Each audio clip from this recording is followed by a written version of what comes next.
Welcome back. According to a study, high school football players are more likely to suffer more symptoms after a concussion and to need more recovery time than their college counterparts.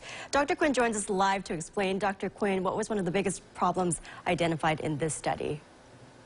Well, it's like you just stated, as far as the study, it was very evident that a lot of high school students, junior high as well, they try to evade the coach and the trainers and the other players when they're having an injury on the field because they want to stay in the game. And when I talk to my young athletes that come in on our Saturday morning clinic, a lot of them will come in, they'd be a little banged up from the game, and they'll tell me, they'll say, I'll ask them, I say, did you come out of the game when you suffered the injury? And they'll say, no, doc, I didn't let them know because I wanted to stay in the game. I didn't want to lose my position.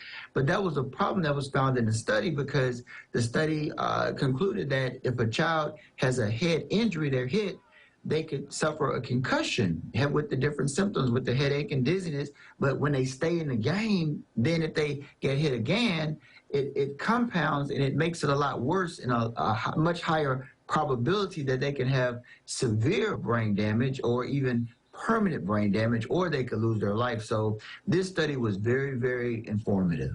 Absolutely. And Dr. Quinn, what are those signs and symptoms that an athlete may be suffering from a concussion? Well, the signs and symptoms of a concussion, especially on the football field, would be a scenario where maybe a child was running the ball like I used to do. I used to actually be the one to tackle the guy running the ball. But there was a time when I actually had a concussion where we had a head-on-head collision with those helmets.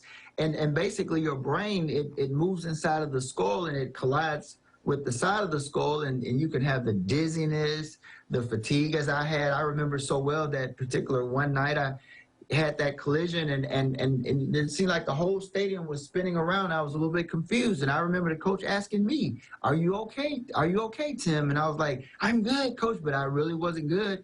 I didn't want to come out of the game. I didn't want to lose my position, and that's what a lot of these young athletes feel. And I didn't want to look weak in front of my teammates. I wanted to be a macho man, you know, and basically I stayed out there, but I put myself at risk. Luckily, they fumbled the ball, and the defense, we had to go to the sideline, and then they said, look, you don't look right. You stay out of the game. And I didn't stay, you know, I didn't play anymore, but a lot of these kids go back out there and they ignore those warning signs and symptoms. They suffer another hit, and it can be deadly. Right. Other ways, Dr. Quinn, last question for you, that can be done to better protect our young athletes? Yes. The most important thing is education, just educating people. And basically, we're so excited. We're working with the Mississippi Brain Injury Association. Their website is msbraininjury.org. And what we're doing is we're working with the schools, and we're going to have a series of videos where the kids are going to have to come up with a really cool video that they can put on their social media about why it's important to come out of the game if you suffer a head injury. And this is an attempt to raise awareness, and we actually have funding from the different organizations where they're going to get gift cards for the most creative videos. But the most important thing is to raise awareness and help them understand the importance of coming out of the game and not risking permanent brain injury or losing their life. Absolutely. All good tips. Thanks so much again, Dr. Quinn, for always joining us. That was Dr. Quinn with Focus on Health.